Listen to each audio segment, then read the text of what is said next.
Hello students, good morning. आज हम revision ले रहे हैं। जैसा कि फर्स्ट चैप्टर है वो लेटेस्ट सिलेबस के कारण डिलीटेड हो चुका है और हमारी शुरुआत होती है, यानी कि यही फर्स्ट चैप्टर है, राइटिंग एंड सिटी लाइफ, लेखन कला और शहरी जीवन। तो कैसे शुरुआत हुई लेखन कला की और शहरी जीवन की इस संसार में, ये सब कुछ इस पाठ में जानने को मिलेगा। तो सिटी लाइफ बिगन इन मेसोपोटामिया, शहरी जीवन की जो शुरुआत थी वो मेसोपोटामिया में हुई थी।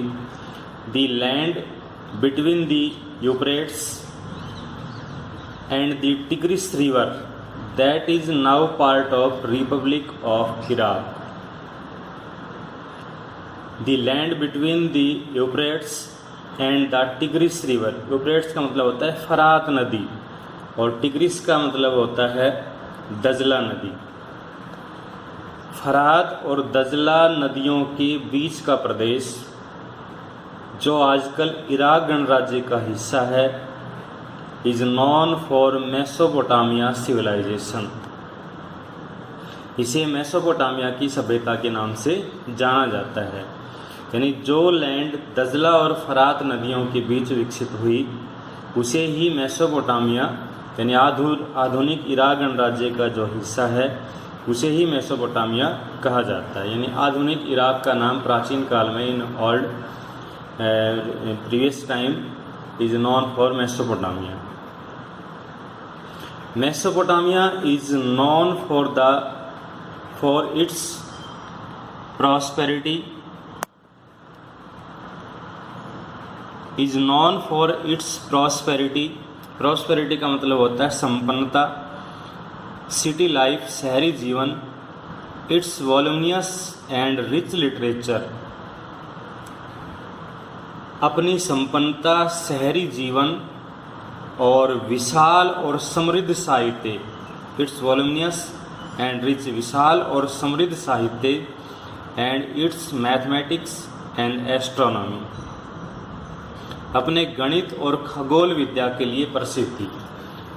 तो why is famous is Mesopotamia civilisation, क्यों प्रसिद्ध थी? तो मेसोपोटामिया की जो सभ्यता थी वो अपनी धन संपन्नता, शहरी जीवन, विशाल और समृद्ध साहित्य, गणित और खगोल विज्ञान के लिए प्रसिद्ध थी। Mesopotamia writing system and literature separate to eastern Mesopotamia, northern Syria and Turkey after 2000 BC। Mesopotamia की जो लेखन प्रणाली थी उसका साहित्य पूर्वी भूमध्य सागरीय प्रदेशों, उत्तरी Syria, north Syria and Turkey after 2000 BC तथा तुर्की में 2000 ईस्वी के बाद फैला, जिसके कारण क्या हुआ कि समस्त उस समय के जो राज्यों के बीच में, यहाँ तक कि मिस्र के फ़राओ और मेसोपोटामिया की जो भाषा थी वही पढ़ी जाने लगी। अब इसके आगे और छोड़ दें। In the beginning of recorded history, recorded history का मतलब होता है लिखित इतिहास, अभिलिखित इतिहास के आरंभिक काल में, The land mainly the urbanized south was called Sumer, यानी इसके प्रदेश को जो दक्षिण भाग था उसको कहा गया सुमेर। यानी मेसोपोटामिया में, आधुनिक इराक में जो दक्षिण भाग था उसको कहा गया सुमेर एंड अक्कड़। ये दोनों सिविलाइजेशन हुई हैं वहाँ पे और कंटेम्प्रेरी सिविलाइजेशन वहाँ पे विकसित हुई हैं, ये सुमेरियन और अक्कडियन। When Babylon became an important city, और जब बेबीलोन महत्वपूर्ण शहर बन गया, was used for southern region, तो दक्षिण भाग को कहा जाने लगा Babylon. Mainly the urbanized south was called Sumer, दक्षिण भाग को सुमेर और अक्कद कहा जाता था। और जब बेबीलोन महत्वपूर्ण शहर बन गया तो दक्षिण क्षेत्र को भी बेबीलोनिया कहा जाने लगा। When the Assyrians established their kingdom in north, the reign became known as Assyriai. और तब असीरियाइयों ने उत्तर में अपना राज्य स्थापित कर लिया था, तो उस क्षेत्र को कहा जाने लगा असीरियाई क्षेत्र। The first known language of the land was Sumerian. वहाँ की जो प्रथम ज्ञात भाषा थी वो थी Sumerian.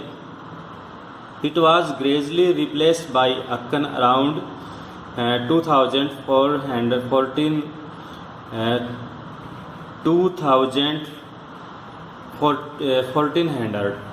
BC, when Akkadian speakers arrived, the language flourished till about Alexander time. यानी उस प्रदेश की जो प्रथम ज्ञात भाषा थी वो सुमेरियन थी, लेकिन धीरे धीरे 2400 ईस्वी के आसपास 2400 BC के आसपास जब अक्कदी लोग यहाँ आ गए तो अक्कदी जो भाषा थी उसने सुमेरियन भाषा का स्थान ले लिया। और अक्कदी भाषा सिकंदर के समय भी, अलेक्जेंडर के टाइम में भी और फलती फूलती रही। आर्कोलॉजी इन मेसोपोटामिया बिगन इन 1840। मेसोपोटामिया में आर्कोलॉजी का मतलब होता है पुरातात्विक। आर्कोलॉजिस्ट होते हैं पुरातत्वविद और आर्कोलॉजी होती है पुरातात्विक।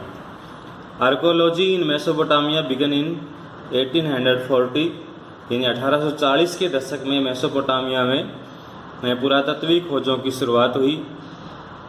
एट 1 और 2 साइट्स इंक्लूडिंग उरुक एंड मारी, और वहाँ 1 या 2 स्थल, जैसे उनके जो प्रसिद्ध नगर थे उरुक और मारी, जैसा कि हड़प्पा सिविलाइजेशन की खोज हुई थी तो सबसे पहले जो खुदाई हुई थी, यानी आर्कोलॉजिस्ट ने जो खुदाई की थी वो हड़प्पा और मोहनजोदड़ो के नाम पर, यानी हड़प्पा और मोहनजोदड़ो जैसे बड़े शहरों में ही खुदाई की थी, और फिर उनके जो पुरातात्विक स्रोत थे वो खोज निकाले थे।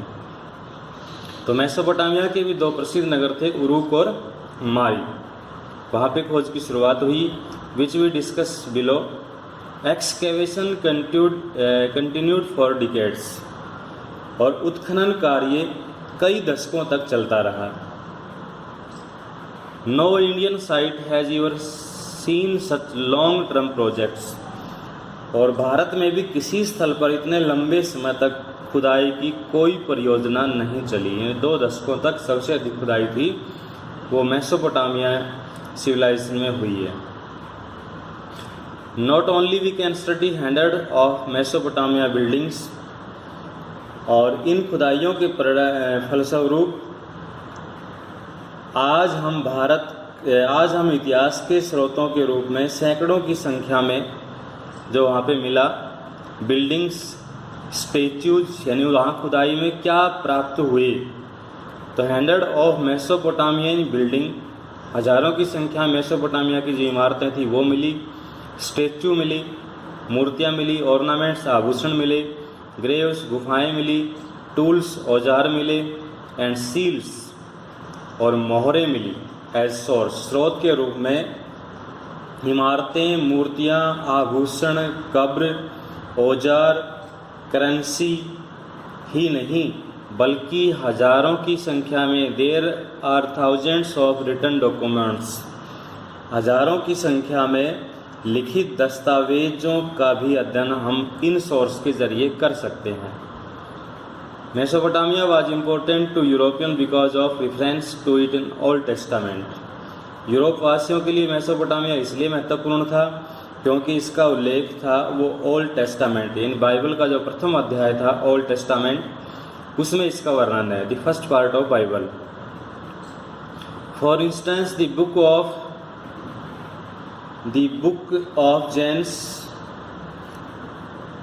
ऑफ जेनेसिस में सिमार का उल्लेख है, meaning as a land of brick built Mesopotamia as kind of Assyrian land, and when archaeological work began in area that was an attempt to prove the literal truth of Old Testament। Simar का उल्लेख है कि जो Sumerian सभ्यता थी उसमें पक्की ईंटों का प्रयोग हुआ था। और यूरोप के यात्री और विद्वांजन मेसोपोटामिया को एक तरह से अपने पूर्वजों की भूमि मानते थे, और इसीलिए ओल्ड टेस्टामेंट में जो लिखा हुआ था कि यानी मेसोपोटामिया बहुत महत्वपूर्ण था, तो यूरोपीय इस पर अपना गर्व महसूस करते थे। उसके बाद हम पढ़ते हैं Mesopotamia and it's geography. Mesopotamia और इसका भूगोल। तो Iraq is a land of diverse environment. जो इराक है वो भौगोलिक विविधता वाला देश है। डाइवर्स इन्वायरमेंट यानी एक भौगोलिक विविधता वाला देश है। इन the north lie greens undulating plains gradually rising the tree covered mountain ranges with clear streams and wild flowers। इसके पूर्वोत्तर भाग में in the north east the lie green यानी हरे भरे घास के मैदान हैं,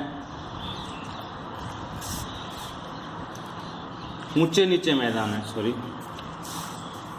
हरे भरे एंड अनड्यूलेटिंग प्लेन्स, ऊंचे नीचे मैदान है, हरे भरे और ऊंचे नीचे मैदान है। Gradually rising the tree covered mountain ranges with clear streams and wild flowers. और इसके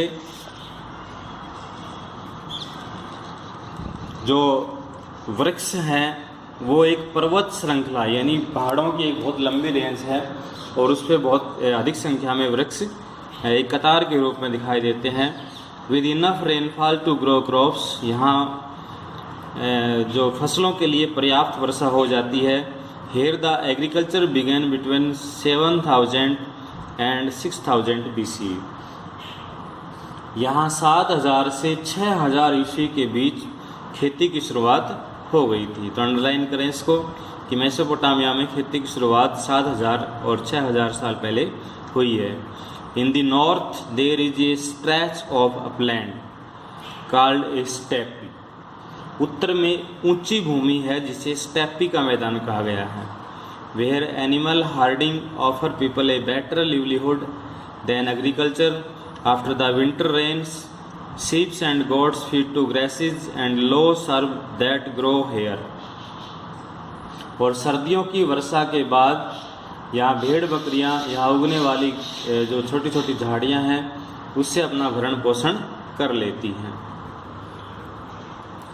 यानी कि जो मेसोपोटामिया की जो भौगोलिक कंडीशन है वो बहुत आदर्श कंडीशन है। नदियों के बीच का प्रदेश है, फर्टिल लैंड है, यहाँ पे हरे भरे घास के मैदान है और पर्याप्त वर्षा हो जाती है, जिसके कारण यहाँ पे प्रोडक्शन अधिक मात्रा में होता है। उसके बाद अगला टॉपिक देखते हैं हम।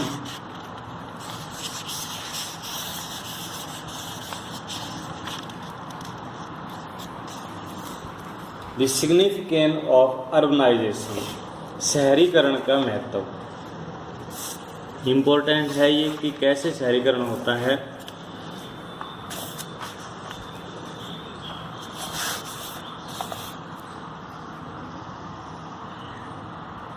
Cities and town are not just places with large population। शहर और नगर बड़ी संख्या में लोगों के रहने के ही स्थान नहीं होते, लेकिन हम यह नहीं जानते कि शहर केवल इसलिए इस्टेब्लिश हुए हैं कि वहाँ पे लोग अधिक मिलते हैं, तो वो एक सिटी की डेफिनेशन नहीं है। It is when an economic develop in sectors then the food production that it becomes an advantage for the people of cluster in town। जब किसी भी अर्थव्यवस्था में उत्पादन बढ़ जाए और उत्पादन के अतिरिक्त अन्य गतिविधियां विकसित होने लग जाए तो शहर अस्तित्व में आ जाते हैं। यानी जब भी कहीं किसी एरिया में प्रोडक्शन अधिक होने लग जाए तो जब वो लोग अपने डेवलप के बारे में सोचते हैं तो एक ऐसा पर्टिकुलर एरिया बसाने की सोचते हैं जहाँ पे उनका माल बिक सके और उनकी दूसरी जो आवश्यकताएं हैं वो पूरी हो सकें। Urban economic is comprise beside food production, trade, manufacture and services। यानी ऐसी परिस्थितियाँ जो लोगों के फ़ायदेमंद होती हैं, क्योंकि वहाँ पे खाद्य उत्पादन के अलावा व्यापार, उत्पादन और तरह तरह की सेवाओं की महत्वपूर्ण भूमिका होती है। यानी लोगों को सेवाओं के लिए किसी दूसरे अन्य स्थान पर भटकने की ज़रूरत नहीं होती। अदर देन विलेज पीपल, गांव के लोगों की जो ज़रूरतें हैं वो शहर के लोगों से पूरी हो सकती हैं। जैसे गांव के लोगों को अपनी आवश्यकताएं, रिक्वायरमेंट पूरी करने के लिए शहरों में जाना पड़ता है, लेकिन शहर के लोगों को किसी अन्य स्थानों पर जाने की ज़रूरत नहीं होती। There is continuous interaction among them. For instance the carver of a stone seal require bronze tools that himself cannot make and colored stone for the seals that he does not care where he get। जैसे कि शहरों में आपस में बराबर में लेन देन होता रहता है। उदाहरण के लिए एक पत्थर की मुद्रा बनाने वाले को, एग्जाम्पल दिया है, एक पत्थर की मुद्रा बनाने वाले को पत्थर उकेरने के लिए जो उसको सामान चाहिए, वो पत्थर की मुद्रा बनाना जानता है, लेकिन उसको उकेरने के लिए जो उसको इंस्ट्रूमेंट चाहिए, अगर वही काम वो गांव में करे तो उसकी आवश्यकताएं आसानी से पूरी नहीं होंगी। लेकिन अगर वो शहर में रहता है तो उसे इसके टूल्स हैं वो आसानी से मिल जाएंगे, कलड़ पत्थर भी मिल जाएगा, उसको धातु, तांबा, ऋण, ये सब टिन लाने के लिए खुद बाहर नहीं जाना पड़ेगा। अगर वो किसी को कहेगा तो ये सामान उसको आराम से अवेलेबल हो जाएगा। दूसरा जो शहरों में होता है, जो माल की आवाजाही होती है वो आसान होती है, ज़्यादा मतलब कि एक सामाजिक संगठन होता है। शहरी विनिर्माताओं के लिए ईंधन, धातु, विभिन्न प्रकार की पत्थर, लकड़ी की ज़रूरी विभिन्न चीज़ें जो जहाँ से मंगवानी पड़ती हैं वहाँ से आसानी से वो आ जाती हैं। अगला टॉपिक है, ये भी मेन टॉपिक है हमारा, the development of writing skill. कि लेखन कला का जो शुरुआत थी वो कैसे हुई।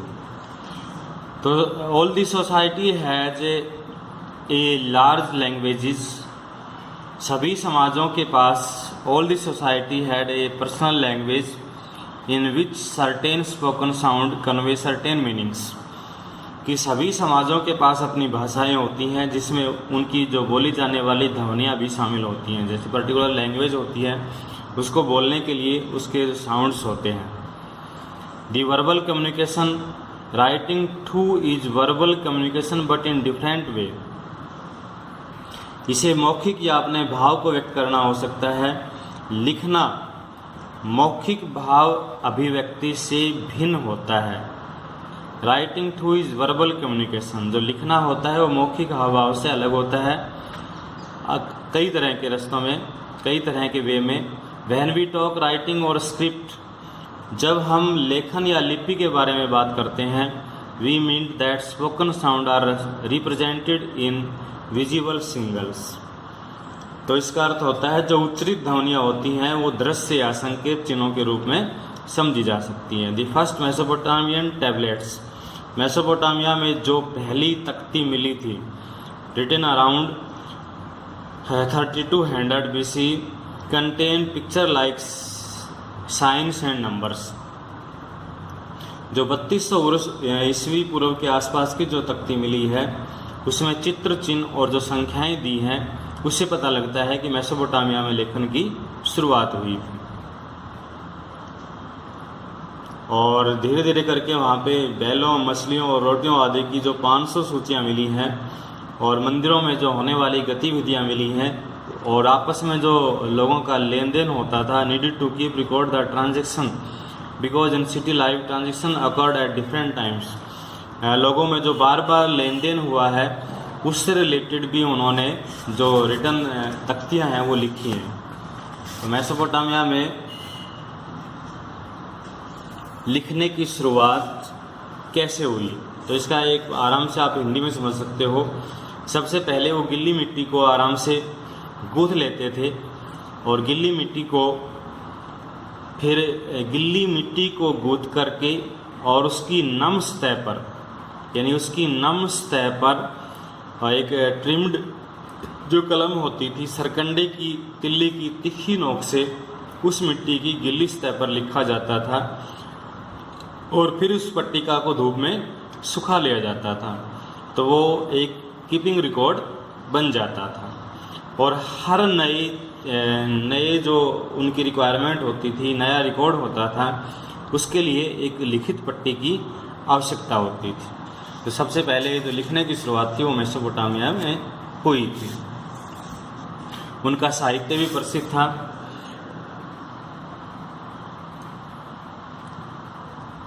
और यूजिंग ऑफ राइटिंग, ये तो हालांकि इसमें क्लियर हो ही गया है। जो कल का टेस्ट होना है आपका, उसमें ये जो पार्ट है, और उसके बाद जो लास्ट टॉपिक आएगा इसके अंदर लाइफ इन सिटी, शहरों में जीवन कैसा था, और ये पढ़ कर के देख लेना।